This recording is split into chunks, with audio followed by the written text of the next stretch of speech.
Bom dia, vamos orar? Deus, obrigado, Senhor. Obrigado pelo privilégio que temos, Deus, de sermos feitos filhos de Deus. Obrigado, Senhor, porque ser filho do Senhor significa que agora em Ti eu posso todas as coisas em Ti que me fortalece. Não significa que eu não vou ter mais medo, não significa que eu não terei mais lutas, mas significa que o Senhor as luta por mim. Significa que o Senhor as vence. Significa que estamos seguros nos Teus braços, nas Tuas mãos. E por isso, todo o temor se dissipa, todo o temor vai embora, toda a ansiedade se cala, toda a dúvida vai embora. Obrigado, Senhor, porque Tu és tão bom. Obrigado, Senhor, porque a Tua graça nos basta. Oh, Senhor, quanto alívio o Senhor traz para as nossas almas, Senhor. O Senhor diz na Tua palavra: vim a mim os que estão cansados e sobrecarregados, e eu darei alívio.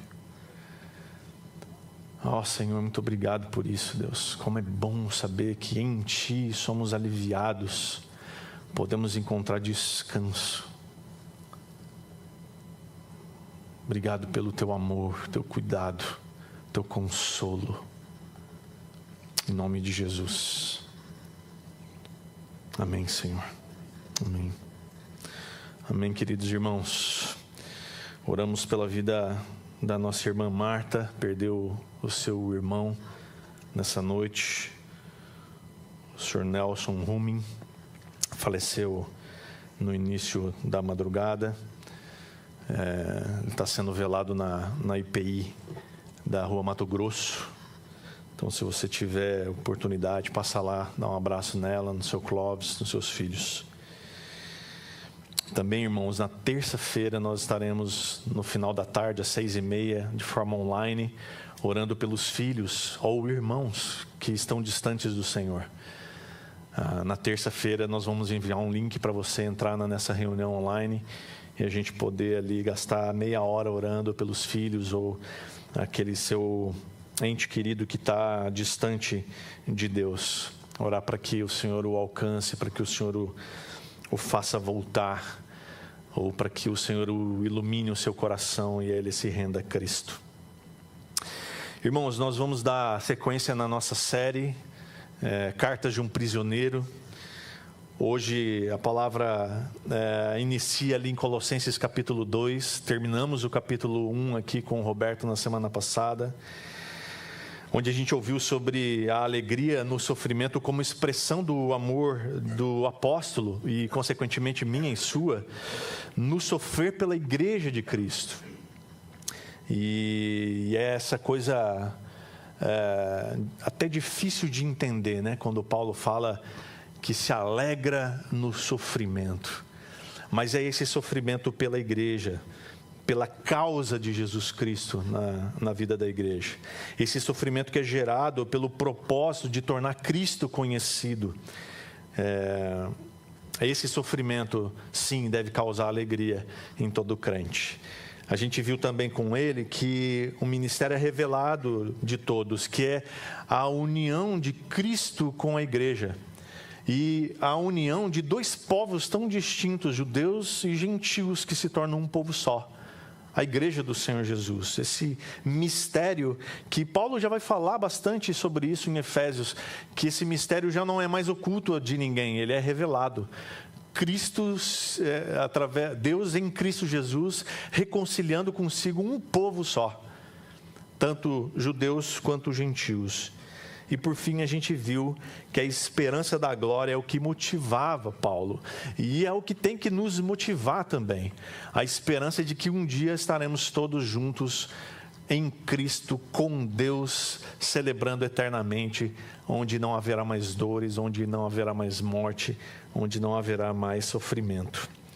Agora, o texto que a gente vai estudar, então, capítulo 2, do verso de 1 a 7, a gente vai ver como que a igreja, que é o corpo de Cristo, que é a comunhão dos santos, o lugar onde Deus se manifesta entre os crentes, e é de onde o evangelho é pregado para a salvação. Aqui, Paulo, ele expressa uma profunda preocupação pelo crescimento dos crentes, pelo crescimento espiritual de cada um de nós, pela maturidade que eu e você somos convidados a experimentar à medida que nós nos relacionamos com Cristo. Então, a primeira coisa que a gente vai ver nesse texto, nos versos 1 e 2, que a gente vai ler agora, é esse interesse pastoral de Paulo pelo crescimento espiritual da igreja. Esse interesse que eu e você também devemos ter. Então, se você puder ler comigo, os versículos 1 e 2 do capítulo 2, diz assim: quero que saibam quão grande tem sido a nossa luta por vocês, pelos que moram em Laodiceia e por muitos outros que não me viram face a face. Faço isso para que o coração deles seja consolado e para que eles, vinculados em amor, tenham toda a riqueza da plena convicção do entendimento para conhecimento do mistério de Deus, que é Cristo. Que luta é essa que, então, o apóstolo Paulo diz ali que ele quer que nós saibamos quão grande luta tem sido essa? Qual é essa luta? Veja que no último verso do capítulo 1, Paulo ele diz que se esforça o mais possível, o que revela ali o seu empenho, a sua dedicação. Mas esse esforço todo de Paulo e da liderança da igreja, dos apóstolos, não é na força do seu próprio braço. Não é o tipo de esforço que ele tem de se desgastar emocionalmente, fisicamente, pelo trabalho, pelo ministério. Mas é um esforço segundo o poder de Cristo, como ele diz aqui. Qualquer luta segundo o poder que há em Cristo Jesus se torna fácil. Uma vez que a minha e a sua luta passa a ser pelo poder de Cristo, o cansaço, o desânimo, a ansiedade desaparecem da nossa vida. Mas à medida que a gente tenta lutar essas lutas, e mesmo que elas sejam espirituais, na força do nosso braço, é certo que a gente vai se desgastar e muito. Então, muito provavelmente, quando a gente se sente cansado, quando a gente se sente exausto das lutas de todo dia, e principalmente as nossas lutas espirituais, é porque muitas vezes a gente tenta fazer isso com o nosso próprio empenho, com a nossa própria força, se esquecendo que nós temos um Deus todo-poderoso, que se empenha a vencer todas as batalhas por nós. Aliás, já vencidas por Ele na eternidade. Então, o nosso trabalho, meus irmãos, é confiar de que Ele tem nos sustentado. É confiar de que Ele tem o melhor para os seus filhos. É confiar de que Ele nos fortalece no seu poder. Não na nossa força, não no nosso empenho, mas no seu poder. Então essa é a luta que Paulo estava travando aqui. E a palavra grega traduzida por luta aqui é agon, que vem de agonia. Então Paulo está dizendo assim: eu vivo essa agonia, nessa luta constante, que tem sido constante. A luta de Paulo, logicamente, e a dos demais líderes cristãos da época, e até os dias de hoje, é espiritual. Ele luta em oração. Ele luta com intercessão. É o que a Hélida falou para a gente aqui, nos encorajando a nos engajar nesse ministério de oração e intercessão da igreja. É isso que a igreja fazia. Eles se empenhavam de todo o coração na doutrina dos apóstolos, na comunhão, no partir do pão e na oração. Uma igreja que ora, ela avança. Uma igreja que ora se fortalece. E se fortalece no Senhor. Então, meus irmãos, se nós queremos ser uma igreja que seja relevante, uma igreja que tem o seu papel que é fundamental no contexto onde a gente está inserido, no bairro onde a gente está, na cidade onde nós estamos, no país onde nós estamos, nós precisamos orar. Essa é a luta que eu e você devemos nos engajar. É lógico que às vezes o resultado dessa luta, desta agonia que Paulo se refere aqui, se reflete no nosso físico. E a gente se cansa, a gente fica exaurido. A gente precisa então dar uma parada, dar uma descansada. Mas entendendo que toda essa luta, ela precisa ser apresentada, depositada diante de Deus. E que no seu poder nós podemos vencê-la. É no seu poder, não no nosso. Não na nossa força, não no nosso empenho, não no nosso entusiasmo, mas é no poder do Senhor. A luta é para que a igreja do Senhor continue crescendo em conhecimento de Deus. É para isso que Paulo constantemente ora pelos irmãos. Ele ora não para que os irmãos se libertem de talvez uma perseguição, que eles sejam livres de qualquer prisão, coisa nesse sentido. Mas ele ora para que cada um dos crentes de Colossos e de todo mundo possam crescer espiritualmente. Havia naquela época, e há ainda nos dias de hoje, falsos mestres, que lhes ensinavam completamente o contrário do que Paulo e os outros apóstolos pregavam, de que o Evangelho é Cristo, e de que Cristo é suficiente. Ou seja, é ter Jesus Cristo como Senhor e Salvador. É crer no seu coração que Deus o ressuscitou dos mortos. É se arrepender dos seus pecados. Isso é suficiente para que cada pessoa reconheça Cristo como Senhor e Salvador e seja salvo. E os falsos mestres tentavam levar para as pessoas de que isso não podia ser suficiente, que é pouco demais, que é simples demais. Então eles diziam, não, você precisa fazer mais, não, você precisa sacrificar, não, você precisa se sacrificar. E a gente vê isso acontecendo nos nossos dias, e pior, irmãos, sendo chamados de evangélicos, onde se exige das pessoas o que elas não podem dar, para que elas sejam aceitas por Deus. E isso não é novidade, já acontecia aqui. E é esse combate, é essa luta que Paulo travava em oração, para que as pessoas pudessem crescer espiritualmente e entendessem de que esse tipo de ensinamento era falso. E esse tipo de ensinamento os afastava da boa e da sã doutrina. É essa sã doutrina que dizia que Cristo é suficiente, a sua palavra é suficiente para nos convencer do nosso pecado e nos levar a servi-lo como Senhor e Mestre. O fato, então, de não precisar mais oferecer nenhum rito, de nenhum sacrifício, nenhuma penitência, incomodava os falsos mestres. E aí eles falavam mal, eles atacavam Paulo, eles atacavam a igreja, que anunciava o evangelho verdadeiramente libertador.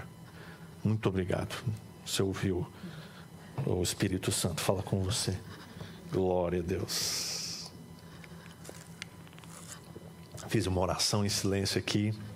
Deus moveu a Rebeca e eu pude tomar essa água. Tá vendo, irmãos? É a luta em espírito aqui. Mas essa luta, irmãos, é constante. Ela é cansativa também. Porque essa luta não é só contra os falsos ensinos. mas principalmente para que o verdadeiro ensino seja absorvido pela igreja.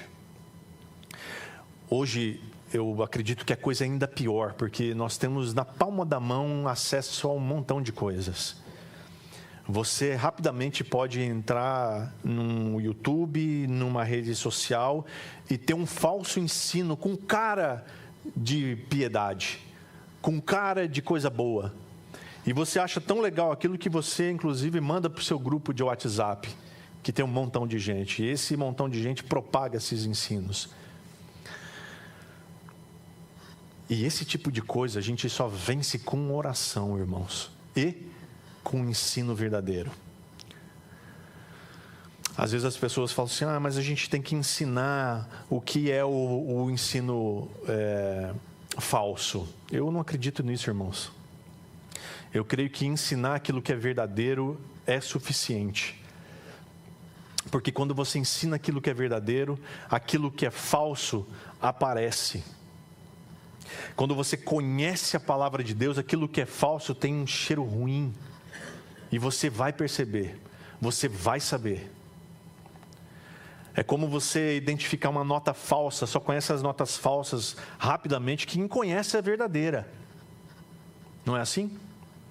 Quem conhece, quem trabalha com o dinheiro, pega na mão uma nota falsa, ele diz, isso aqui é falso, ou outras coisas. Quem trabalha com joias, por exemplo, bate o olho e vê aquilo ali, é falso. Então, nós só vamos conhecer aquilo que é falso quando nós conhecermos de verdade aquilo que é verdadeiro. Então, o nosso empenho aqui, o empenho dos apóstolos, irmãos, você vê no Novo Testamento, os apóstolos empenhados em ensinar aquilo que é verdadeiro. Você não vê os apóstolos levantando nenhuma questão falsa, de doutrina errada ou coisa nesse sentido, mas eles ensinam aquilo que é verdadeiro. O que eles dizem para nós e o que a gente precisa saber é: tenham cuidado. Tenham cuidado. Abram os olhos. Andem com Cristo. E é mais ou menos isso que Paulo está fazendo aqui nesse texto. Como a gente já sabe, a igreja de Colossos foi plantada ali pelo irmão Epáfras. A gente viu isso já logo no início do capítulo 1. E logo, essa luta não era só de Paulo. O apóstolo, mais os outros irmãos que estavam envolvidos na obra, também tinham a sua responsabilidade na manutenção dessa igreja. Uma coisa é você plantar uma igreja, outra coisa é você dar manutenção para ela. E pode ter certeza que a manutenção é muito mais trabalhosa. Na sequência ele diz assim, por vocês, ele faz essa oração, por vocês, pelos que moram em Laodiceia e por muitos que não me viram face a face. Então essa luta tem rostos, tem nomes. Como dito, não é uma luta em oração, mas não é uma oração fria, não é uma oração indiferente, sem paixão. Paulo sabe de quem ele está, por quem ele está intercedendo, de quem ele está falando, por quem ele está lutando espiritualmente. Não é uma oração sem urgência, porque ele crê que essa causa é urgente e ele precisa orar incessantemente por esses irmãos que ele sabe bem, que ele conhece bem. Russell Shedd, ele diz assim: a semelhança do conflito de Jesus no Getsêmani, o apóstolo se empenhou na batalha pela salvação das almas que Cristo comprou com o seu precioso sangue. Essa luta de joelhos na prisão de Roma vencia as forças satânicas que avançavam contra os mal protegidos cristãos da Ásia. Assim, eu pergunto: quem são aqueles por quem você tem lutado? Quem são aqueles que são dignos de ter os seus joelhos dobrados em oração e intercessão pela vida deles? Quem são aqueles pelos quais você luta diante de Deus para que eles sejam alcançados e salvos? Quem são aqueles dignos da sua intercessão? Sabe, irmãos, às vezes a gente é tão negligente nisso, que nós sabemos quem precisa de Cristo de verdade. E veja, precisar de Cristo não é necessariamente assim, puxa, eu quero que ele tenha uma boa vida. Então, está tão mal, tadinho. Precisa melhorar de vida. Então, vamos orar para que Jesus alcance a vida dele. Irmãos, a gente está falando de eternidade. Quando a gente deseja que Cristo alcance alguém, nós estamos querendo que, na verdade, essa pessoa não viva a eternidade dela no inferno, mas sim a eternidade dela nos céus, com Cristo. Então tem urgência. A necessidade é grande. Então, por quem é que os nossos joelhos se dobrarão para orar e interceder para que eles sejam salvos? Paulo fazia isso. Orava constantemente pelos seus irmãos.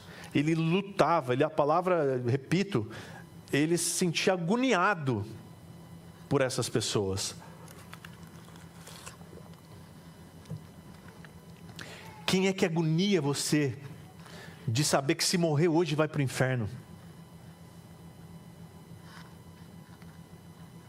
É muito fácil a gente se agoniar quando é alguém muito próximo de nós, um filho, um pai, um irmão. Mas e um vizinho? O quanto ele é importante? Um vizinho com quem você mal tem relacionamento. Quando você fala bom dia para ele no elevador ou na frente da sua casa, ele mal responde. Quanto angustia o seu coração saber que se ele morrer hoje, ele vai para o inferno. Ele diz assim: faço isso para que o coração dele seja consolado. A palavra traduzida aqui por consolado, ela também pode ser traduzida por encorajado ou confortado. Mas a ideia principal é a de dar força. É como se Paulo estivesse dizendo assim: eu faço isso para que o coração dele seja fortalecido, para que encontre força no Senhor. Então, encorajar, consolar, confortar alguém é dar a essa pessoa novo ânimo. É gerar ânimo no coração dessa pessoa. O Hernandes Dias Lopes, ele diz que corações desanimados geram pessimismo na igreja. O abatimento espiritual é um campo fértil para o inimigo. O abatimento de alma produz esfriamento da fé e do amor entre os irmãos. Agora, olhando para a nossa comunidade, irmãos, quem você sabe que precisa ser encorajado? Quem você sabe que precisa ser fortalecido no Senhor?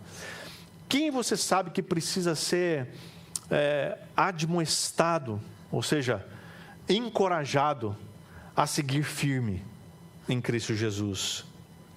Eu e você estamos sendo encorajados a olhar com atenção ao nosso redor e perceber pessoas que estão desanimadas, pessoas que estão ficando pelo caminho, e encorajá-las a continuar firme a sua caminhada cristã. E para que eles, vinculados em amor, então, o desejo de Paulo era para que na igreja houvesse um intenso amor fraterno, além do encorajamento. Paulo pedia para que os crentes fossem estreitamente ligados aqui, para que houvesse de verdade vínculos de amor entre esses irmãos. Porque imagina, uma igreja unida pelos vínculos de amor que há no Senhor. Uma igreja que tem de verdade esse senso de comunidade, esse senso de comunhão, fortalecido pelos vínculos de amor. Com toda certeza, irmãos, vai ser uma igreja encorajada e fortalecida. Porque vai ser facilmente percebido quando alguém estiver desanimado. E aí, com toda certeza, os outros irmãos vão ajudar esse irmão a se fortalecer no Senhor. Uma igreja desunida, por sua vez, na qual os irmãos se olham como rivais, na qual há partidarismos, há grupos que são separados, no qual não há comunhão de verdade, o nome de Cristo é desonrado. E aí ele diz assim: tenham toda a riqueza da plena convicção do entendimento, para conhecimento do mistério de Deus. E aí ele não deixa escondido aqui qual é o mistério de Deus, ele revela que é Cristo. Então, quando o povo de Deus se une em amor, pode resultar em encorajamento, pode resultar em firmeza contra o erro e, sobretudo, orientação. Então, quando alguém está entrando num ensino duvidoso, os irmãos vão ter condições de orientá-lo, de ajudá-lo. Olha, não vai por aí não. Ó, cuidado com esse pregador aí, porque esse pregador costuma dizer umas coisas aí bem duvidosas. Esse tipo de orientação só acontece com vínculos de amor. Só acontece quando nós estamos unidos. E ele diz aqui que é para a plena riqueza da convicção que é trazida pelo entendimento. Ou seja, as confusões a respeito da palavra de Deus vão ter livre acesso à mente de quem não tem certeza daquilo que crê. Todo tipo de confusão a respeito da interpretação bíblica, a respeito do que acontece nesse livro aqui, só traz dúvidas para aquele que não tem muita certeza daquilo que ele crê. E aí ele vai se meter em confusão. Vai acreditar em qualquer ventozinho de doutrina que aparece por aí. Então tudo resulta numa compreensão de quem é realmente o Senhor Jesus Cristo, de quem o conhece de verdade, de quem anda com Ele. Ele é o conteúdo do mistério de Deus, ou o segredo de Deus, porque toda a revelação está nele. Toda a revelação está em Cristo Jesus. A humanidade vive em busca da solução para os seus sofrimentos. Vive buscando perdão dos seus pecados. Vive buscando cura para as suas dores. Até encontrá-las todas em Cristo Jesus. Alguém que consulta uma cartomante lá no centro da cidade, na verdade ela busca a Deus, mas ela ainda não sabe disso. Ela tem um anseio para a sua alma, um anseio de algo que ela não compreende, algo que ela não vê. E esse anseio da sua alma é por Deus, mas ela ainda não sabe disso. Então ela se engana. Ela busca em um montão de coisas que são místicas. E tem muito evangélico fazendo isso daí, procurando por misticismos gospel, procurando por profetas que possam dizer o que vai acontecer com ela daqui para frente. Cuidado com isso, meus irmãos. Cuidado com isso. Paulo fala sobre isso ao pregar para os atenienses. Lembra disso? Lá em Atos capítulo 17, quando ele vê aquela estátua dedicada ao Deus desconhecido, e ele chega lá e ele diz: olha, eu vejo que vocês são realmente bastante religiosos. E aí ele diz assim, lá nos versos 26 a 28, de um só homem fez todas as nações para habitarem sobre a face da terra, havendo fixado os tempos previamente estabelecidos e os limites da sua habitação, para que buscassem Deus, se porventura tateando o possam achar, ainda que não esteja longe de cada um de nós, pois nele vivemos, nos movemos e existimos, como alguns dos poetas de vocês disseram. Interessante como Paulo usa os poetas deles, né? Para referendar aquilo que Deus está dizendo. Porque dele também somos geração. Tem muita gente tateando por aí, procurando por Deus, irmãos. E eu e você sabemos onde encontrar. Eu e você somos aqueles que apertam o interruptor para que a luz se acenda. E essas pessoas parem de tatear à procura de Deus sem encontrá-lo. O segundo ponto aqui é esse mistério de Deus, que é Cristo, a fonte de toda sabedoria e conhecimento. O verso 3 diz assim: em quem, em Cristo, estão ocultos todos os tesouros da sabedoria e do conhecimento. Agora, Paulo vai dizer o que João disse a respeito de Jesus, lá em João capítulo 1, verso 1, onde ele diz: no princípio era o verbo, e o verbo estava com Deus, e o verbo era Deus. A palavra grega aqui para verbo é logos. E essa palavra significa que Cristo é a origem de toda sabedoria e conhecimento. Esse termo, logos, era familiar para os judeus. E na sua literatura, antes que um filósofo grego chamado Heráclito fizesse uso desse termo logos, por volta de 600 a.C., que era para designar, olha só, a razão ou plano divino que coordena o universo em constante mudança. Então, quando João diz que no princípio era o verbo, ou seja, o logos, ele está dizendo, no princípio era aquele que era a origem de todo conhecimento e sabedoria. É dele que procede todo conhecimento e sabedoria, de Cristo Jesus. Essa era a palavra apropriada para o objetivo de João ali, que era descrever o Senhor Jesus. Ele diz que em Cristo estão ocultos todos os tesouros da sabedoria e do conhecimento. Esse mistério é Cristo e a sua capacidade de nele unir dois povos, judeus e gentios, e tornar esses dois povos um só. Isso era incabível, a gente ouviu aqui na semana passada, para os judeus. Era algo que não entrava na cabeça deles. Como assim? Gentios serem enxertados em Deus como um povo só, junto conosco, que somos o povo escolhido. Jesus, pela sua obra redentora, fez desses dois povos um só, o corpo de Cristo. Conforme ele diz lá em Efésios 2, de 11 a 22. Em Cristo significa que não é andando perto dele, sabendo coisas a respeito dele, nem sendo simpatizantes da filosofia de Jesus Cristo, como um cara legal que passou pela terra, mas é viver dentro dele. Em Cristo significa estarmos imersos nele, preenchidos pela existência de Cristo, vivendo dentro dele. Estar oculto ou guardado em Cristo não significa que não está acessível. Mas para acessar, a gente precisa estar em Cristo. Nele, nós encontramos todos os tesouros da sabedoria e do conhecimento.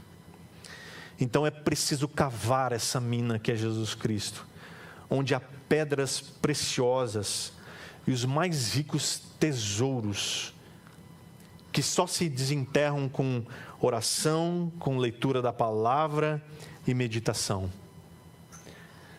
Esse livro, meus irmãos, é tesouro.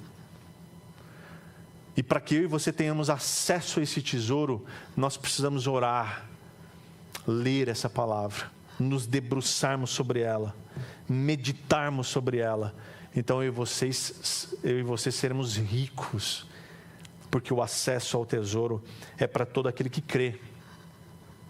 Diz o pensador que é em Cristo que os tesouros da sabedoria e do conhecimento divino estão depositados, antes de forma oculta, mas agora manifestos a todos os que conhecem a Cristo, e que em Cristo o conhecimento jamais está separado da sabedoria. Conhecimento aqui é gnosis, palavra grega para conhecimento, que tem a ver com a inteligência, o nosso entendimento, a nossa compreensão das coisas. E a sabedoria é a sofia, que é o conhecimento colocado em prática.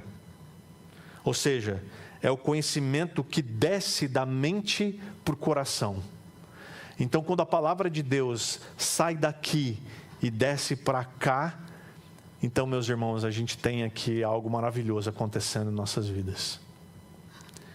É todo o conhecimento sendo transformado em sabedoria. Então a gente não precisa buscar outras filosofias, nós temos Cristo.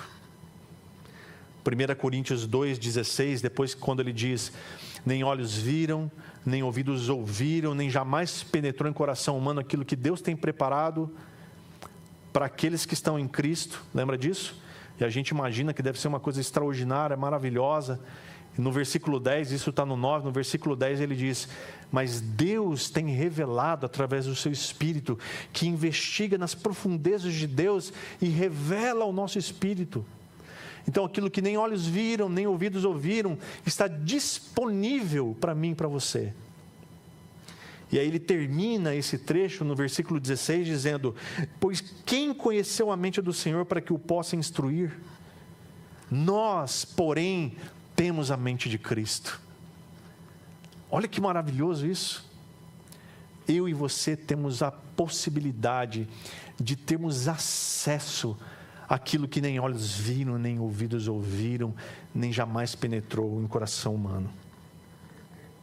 O terceiro ponto, Paulo agora então, diante dessas coisas, ele vai dizer que nós devemos ter os cuidados com as falsas filosofias e ensinos. Leia comigo, por favor, os versos 4 e 5. Diz assim: digo isso a vocês para que ninguém os engane com argumentos falaciosos. Porque embora ausente em pessoa, em espírito estou com vocês, alegrando-me e verificando a boa ordem de vocês e a firmeza da fé que têm em Cristo. Ele diz: digo isso a vocês para que ninguém os engane com argumentos falaciosos. Paulo está advertindo aqui os crentes contra a ameaça direta e constante que havia no meio deles. E que também há no nosso meio.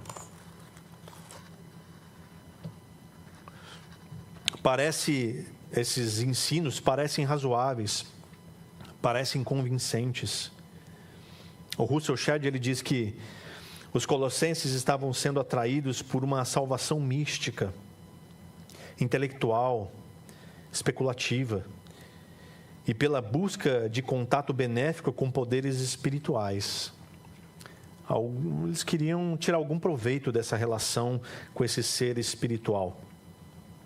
E Paulo fala isso também lá em 2 Timóteo, capítulo 4, versos 3 e 5, quando ele diz assim: pois virá o tempo em que não suportarão a sã doutrina, pelo contrário, se rodearão de mestres segundo as suas próprias cobiças, como que sentindo coceira nos ouvidos. Eles se recusarão a dar ouvidos à verdade, entregando-se às fábulas. Mas você, e aí vem um recado para mim e para você: seja sóbrio em todas as coisas. A ideia aqui, para esses argumentos falaciosos, ou palavras persuasivas, que a palavra grega para isso aqui é a pitanalogia, é que é de um discurso persuasivo. Alguém sabe que tem alguma conversa fácil, que te convence com facilidade? Sabe aquelas pessoas que você para ouvir um pouquinho e você fala: puxa, se eu ouvisse um pouquinho mais aqui, eu me convencia. Tem gente boa por aí fazendo isso. Sabe, pessoas especialistas em programação neurolinguística, que têm essa habilidade. Cuidado, irmãos. Nós precisamos conhecer a verdade, a palavra de Deus, que traz libertação para nós. Esse é um discurso feito para persuadir o ouvinte. É um discurso ilusório, que quer só te ganhar, para levar as pessoas ao erro, mas que contrasta com a verdade do Evangelho. Esse tipo de argumento são hoje difundidos para fazer as pessoas pensarem que para serem aceitas por Deus, elas precisam fazer alguma coisa. Elas precisam se empenhar. Elas precisam agradar alguém. E nós sabemos que não precisamos de nada disso. E ele diz aqui: porque embora ausente em pessoa, em espírito estou com vocês. Lembra que Paulo, ele diz aqui que não conhece pessoalmente esses irmãos de Colossos, de Laodiceia e dos arredores. Porque ele está preso. Ele não teve a condição ainda de visitar esses irmãos. Mas isso não era nenhum impeditivo para ele de ser um bom pastor presente ali. De sempre ser bem informado de tudo o que acontecia e da conduta dos irmãos. O estar junto em espírito é uma referência à unidade do corpo de Cristo, que ele vai falar muito lá em Efésios capítulo 4. Mesmo estando ausente, mesmo estando distante, ele sabia que eles eram um em Cristo. Então não havia rivalidade.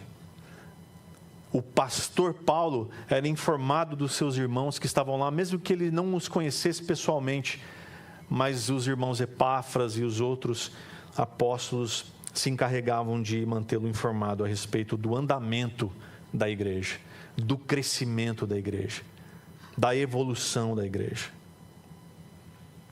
E aí ele diz que se alegra de verificar a boa ordem deles e a firmeza na fé que eles têm em Cristo.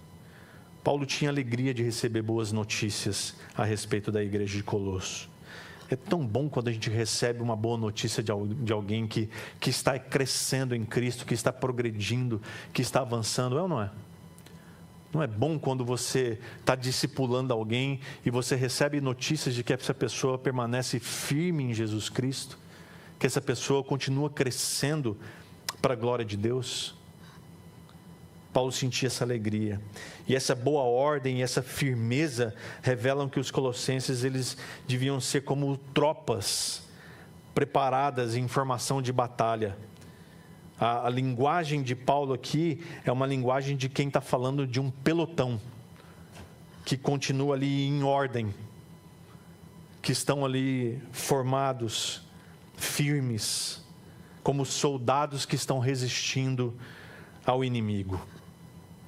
A alegria, então, de Paulo estava sem dúvida nenhuma de que a fé desses irmãos colossenses era firme e que eles depositavam somente em Jesus Cristo a sua esperança e que se interessavam em ser cada vez mais maduros, cada vez mais crescendo espiritualmente. Por último, irmãos, ele fala aqui do viver em Cristo, a raiz e a edificação da igreja.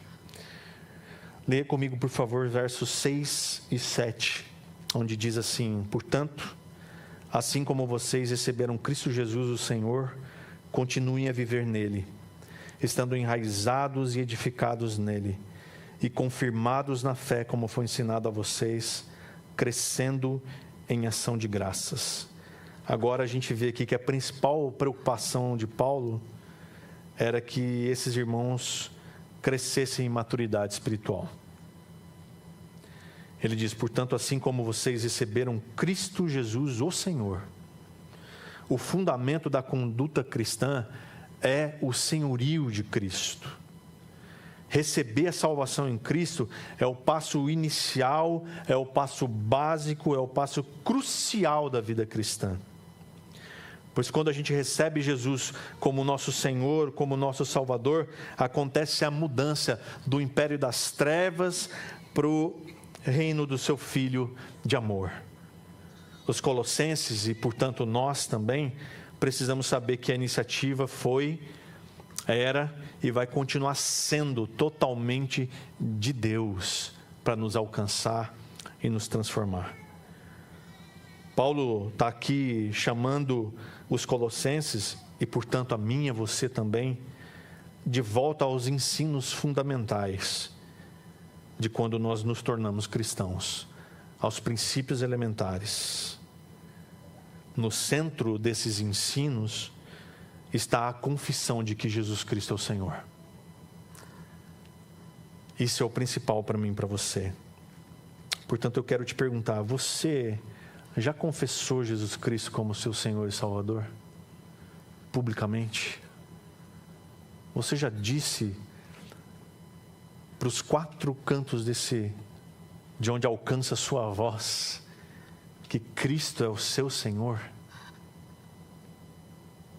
Você tem vivido como se Cristo fosse de verdade o seu Senhor? Ou seja, é Ele quem dita as regras na sua vida, é Ele quem te orienta, é Ele quem está na condução da sua vida. Então Paulo diz, continue a viver nele. Continuar a viver nele ou andar nele, como outras versões, significa que a gente deve fazer dele a nossa habitação, não o nosso lugar onde a gente visita de vez em quando, mas a nossa habitação. Isso significa algumas coisas importantes que ele diz aqui a seguir. Primeiro é que nós devemos estar enraizados nele. Indica que algo que aconteceu no passado não vai mudar. Se um dia você entregou sua vida a Jesus Cristo como seu Senhor, isso não vai mudar jamais. Quando nós recebemos Cristo como Senhor, isso deve permanecer. É como uma árvore saudável que é plantada, uma vez enraizada na terra. Quanto mais o tempo passa, mais ela fica enraizada, mais ela está alicerçada ali naquele lugar, mais ela cresce, mais ela dá frutos.